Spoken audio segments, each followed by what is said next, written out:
मेरे चैनल पर आने वाले सभी दर्शकों और श्रोताओं को मेरा सादर सप्रेम नमस्कार।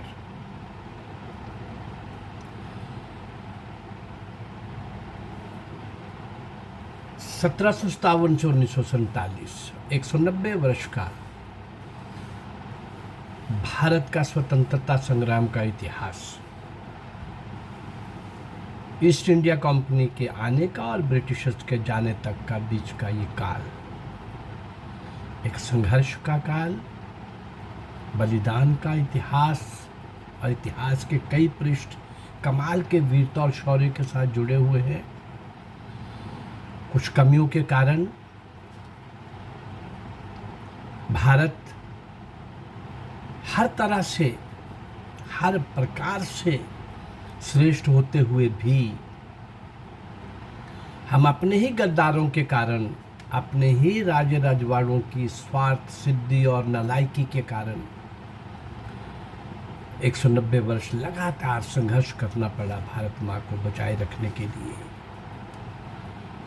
और ऐसा नहीं हुआ कि पूरे देश के अंदर उन्होंने इतने साल तक राज कर लिया। ना मुगलों ने किया, ना पठानों ने, ना तुर्कों ने, ना अफ़गानों ने, ना फ्रेंच ने, ना डच ने, ना इंग्लिश ने। ऐसा कभी नहीं हुआ कि पूरा देश उनके कब्जे में चला गया हो। कहीं ना कहीं संघर्ष होता रहा और वो संघर्ष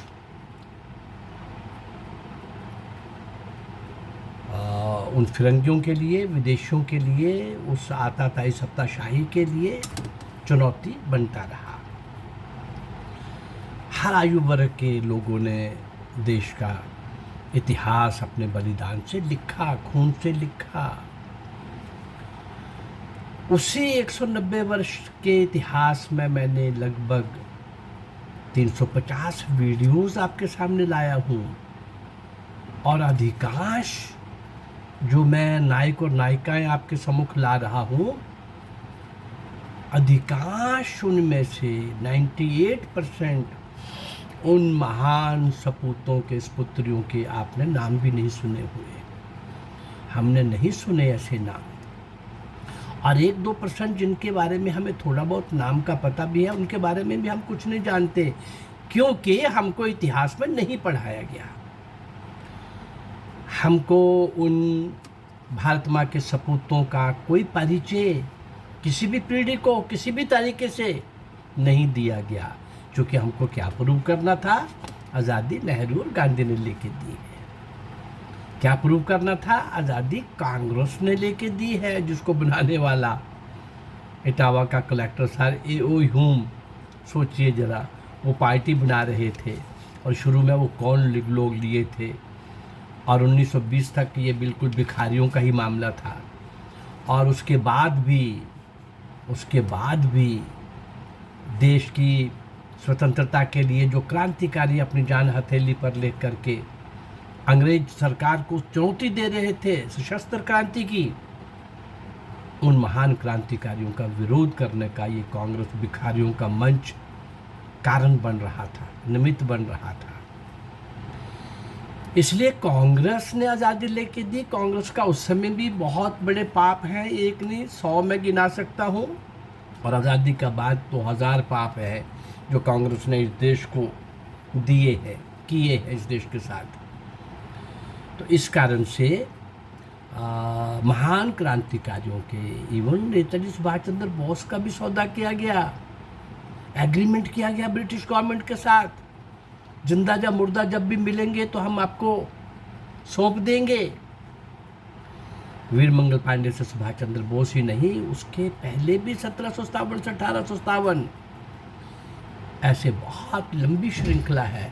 उनमें से कुछ लोगों को ढूंढ कर आपके लिए लाया हूँ, उनको श्रद्धांजलि दे रहे हैं हम। आज उसी श्रृंखला में, उन महान सपूतों की श्रृंखला में आज भी जो मैं आपके नाम सामने ला रहा हूँ, दूर दूर तक किसी ने नहीं सुना हुआ। लेकिन कमाल देखिए, देश की स्वतंत्रता के लिए सदैव तत्पर रहते हुए, सतत संघर्ष कर अपना सर्वस्व समर्पित करने वाले क्रांतिकारी वीरों में अनेकों अनेक नाम ऐसे भी हैं जो विशेष रूप से उभर कर सामने नहीं आए, परंतु उनका योगदान अविस्मरणीय है। उन्हीं वीर महानायकों में से एक नाम है पुलिन बिहारी दास।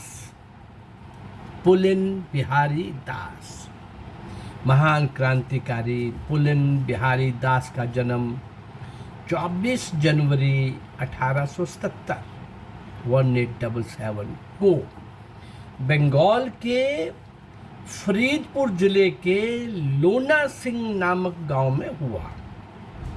उनके पिता का नाम नव कुमार दास तथा माता का नाम स्वर्ण सुंदरी था। उनके पिता अधिवक्ता थे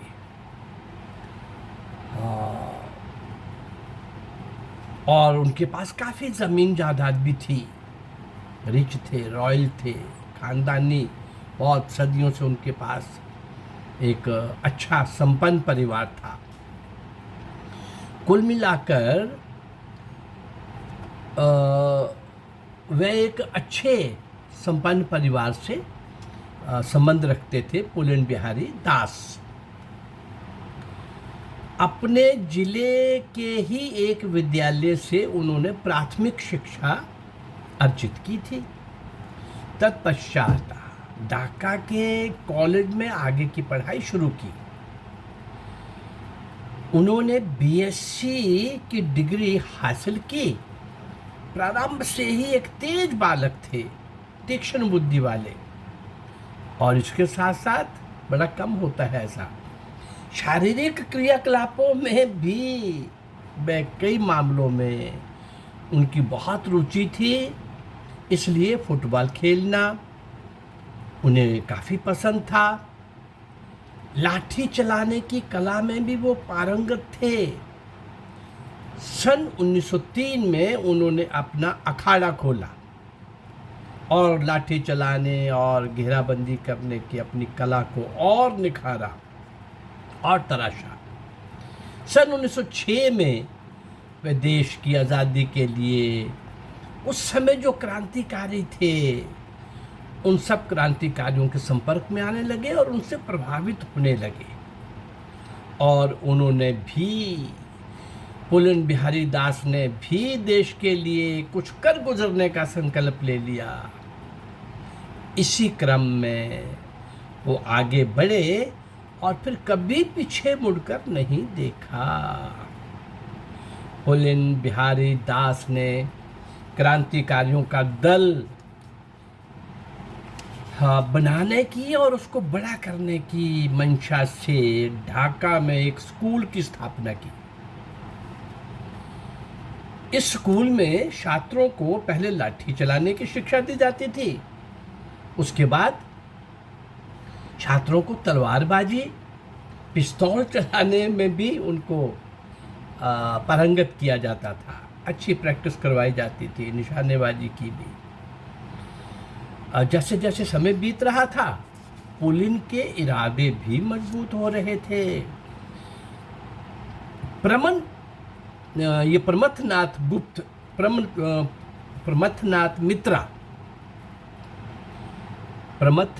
मित्रा और विपिन पाल बंगाल के अनुशीलन समिति के सदस्य थे। अनुशीलन समिति के संबंध में मैं कई बार आपके सामने बात रख चुका हूँ। अनुशीलन समिति के संबंध में कि कितने क्रांतिकारियों ने उस समिति का सदस्य बन करके कितने कई लोग नेतृत्व के लिए भी आए, अलग अलग नेतृत्व में, अलग अलग समय में, एक लंबे कम समय तक अनुशीलन समिति के क्रांतिकारी शिक्षा लेकर के, प्रशिक्षण लेकर के, प्रेरणा लेकर के, उत्साह लेकर के आगे बढ़ रहे थे। ये दोनों लोग ढाका में गए, अनुशीलन समिति का एक ब्रांच खोलने के लिए गए। वहाँ सदस्य ढूंढने गए और वहाँ पुलिन बिहारी के उत्साह को देखकर वे काफ़ी खुश हुए और उन्होंने जो आगे अपने अनुशीलन समिति के जो प्रमुख थे उनको जो बोला, उन्होंने इंग्लिश की जो 4 लाइनें लिख करके भेजी। क्या थी वो जो दोनों आए थे उन्होंने क्या बोला? Both were delighted to have met a man like Pulin Bihari who was much like their own Satish Chandra, leader of the Calcutta Anushilan Samiti. Mitra, while leaving for Calcutta, left the full responsibility of the Dhaka Samiti and also the responsibility of spreading the Samiti's branches all over the eastern half of Bengal. ये जो 2 लोग गए थे अनुशीलन समिति के ढाका में, वहाँ pooling Bihari को देखकर, उसके उत्साह को देखकर, उसकी वर्किंग को देखकर इस प्रकार का वो मन बना करके और उसको पूरा रिस्पॉन्सिबिलिटी दे करके आगे बढ़े। पुलिन बिहारी ने धीरे धीरे इस समिति के मंतव्यों को, उद्देश्यों को चारों दिशाओं में प्रसारित करना शुरू कर दिया। इस समिति का ये विश्वास था कि पढ़ने पढ़ाने की क्रिया केवल किताबी शिक्षा तक ही सीमित नहीं रहनी चाहिए, सभी को समाज सेवा से जुड़े क्रियाकलापों में भी संलग्न होना चाहिए, तभी वे सही मायनों में शिक्षक माने जा सकते हैं। इसलिए समिति के सदस्य गरीब एवं दुखी लोगों की मदद हेतु तत्पर रहते थे, तैयार रहते थे। भाई उनकी मदद करेंगे, उनकी सेवा करेंगे, वो आपके साथ खड़े होंगे। केवल किताबी कीड़ों को, किताबी विद्वानों को, बौद्धिक आयाश लोगों को इकट्ठा करेंगे तो वो अंग्रेजों के खिलाफ संघर्ष नहीं कर सकेंगे। फिर उन्होंने कहा कि सूखा और बाढ़ के दौरान भी विशेष सेवा अभियान चलाए जाते थे। इसके साथ साथ ज़रूरतमंदों को आवश्यक आर्थिक सहायता भी दी जाती थी। इन कामों के अलावा समिति के सदस्य शाम का खाली समय और छुट्टी का दिन गरीब बच्चों को पढ़ाकर बिताया करते थे। नैतिक विकास के लिए शिवाजी, पृथ्वीराज चौहान, 1857 की क्रांति, प्लासी का युद्ध, ऐसे बहुत सारे किस्से कहानियाँ शौर्य की और वीरता की और प्रेरणा की, बलिदान की, कुर्बानी की, वो भी शिक्षा के साथ उनको पढ़ाई जाती। इस सब प्रकार से लोगों की सेवा करके, सेवा के माध्यम से भारत माँ की स्वतंत्रता के लिए वीर लोगों को तैयार किया जा रहा था। इसके अतिरिक्त ये सब करते हुए उनको भगवत गीता के श्लोक, अर्थशास्त्र, राजनीति शास्त्र, समाज शास्त्र, ये भी नियमित तौर पर पढ़ाए जाते हैं। इनकी चर्चाएं होती हैं, डिस्कशंस होते घंटों।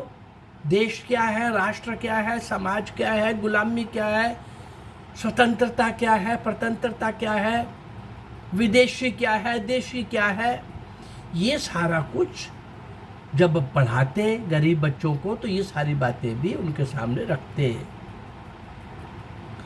और विशेष ध्यान दिया जाता है इस बात पर कि समिति के जो सदस्य हैं वो आत्मनिर्भर बन जाए। अपने देश के सम्मान और हित के लिए लोगों में जागरूकता फैलाने का ये एक तरीका था। सेवा और संस्कार, शिक्षा और संस्कार, अपनी मातृभूमि की रक्षा हेतु कुछ कर गुजरने का जज्बा लोगों में जोर शोर से जगाया जाता था। सेवा संस्कार के माध्यम से, सेवा संस्कार और संगठन के माध्यम से, नई तकनीकों से लेस हथियारों की प्राप्ति हेतु जापान और जर्मनी जैसे देशों के साथ भी संपर्क किया जाने लगा था।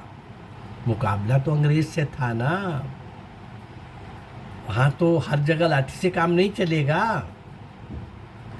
काफ़ी सदस्यों को उच्च शिक्षा और नई नई जानकारी के लिए विदेश भेजा जाने लगा योजनाबद्ध तरीके से, ताकि वह लौटकर अपने विकसित ज्ञान से मातृभूमि की सेवा कर सके, मदद कर सके। काफ़ी कम समय में ही समती अपने विचारों को चारों तरफ फैलाने में सफल हुई थी। जो समिति 70-80 सदस्यों के साथ शुरू की गई थी, वह धीरे धीरे आग की तरह पूरे बंगाल में फैल चुकी थी। बंगाल का युवा वर्ग इससे काफ़ी प्रभावित हो रहा था। परिणाम स्वरूप क्या हुआ? सदस्यों की संख्या धीरे धीरे बढ़ती ही चली गई और कुल संख्या 20,000 तक पहुंच गई थी और इसकी लगभग 500 शाखाएं भी खुल गई थी। It had branches all over the province and was responsible for the most of the political outrages committed since 1907 in East Bengal. इस संगठन के तहत पुलेन बिहारी दास ने काफ़ी विस्तृत तौर पर हथियारों के उपयोग और अभ्यास का प्रचार आरंभ किया। अब आगे क्या क्या हो सकता है? पुलेन बिहारी दास किस प्रकार से, किस तरीके से अभी तक की यात्रा उन्होंने पूरी की है, अगली यात्रा के लिए हम फिर कल मिलते हैं। लेकिन एक बात का ध्यान में रखना होगा, इतने अज्ञात नीम के पत्थर, मौन तपस्वी, भारत माँ की स्वतंत्रता की बेड़ियां काटने वाले और काटने के लिए खुद कट जाने वाले, स्वतंत्रता रूपी महायज्ञ में अपने आप को आहुत कर देने वाले, उनका नाम कहीं भी इतिहास में नहीं आया। इस 190 वर्ष का इतिहास में आपके सामने 400 से ऊपर ऐसे महान अज्ञात नायक और नायिकाओं को आपके सामने लाने का जो मेरा संकल्प है, मैं प्रयास कर रहा हूँ। और भी सिंध के राजा दाहिर से सुभाष चंद्र बोस तक ऐसे 1000 अज्ञात नायक और नायिकाओं को आपके सामने रखने का संकल्प लेके चला हुआ हूँ। अगर ये मेरा प्रयास आप लोगों को अच्छा लग रहा है तो मेरे इस चैनल को लाइक करिए, सब्सक्राइब करिए और इसको आप शेयर करिए। नमस्कार, जय भारत।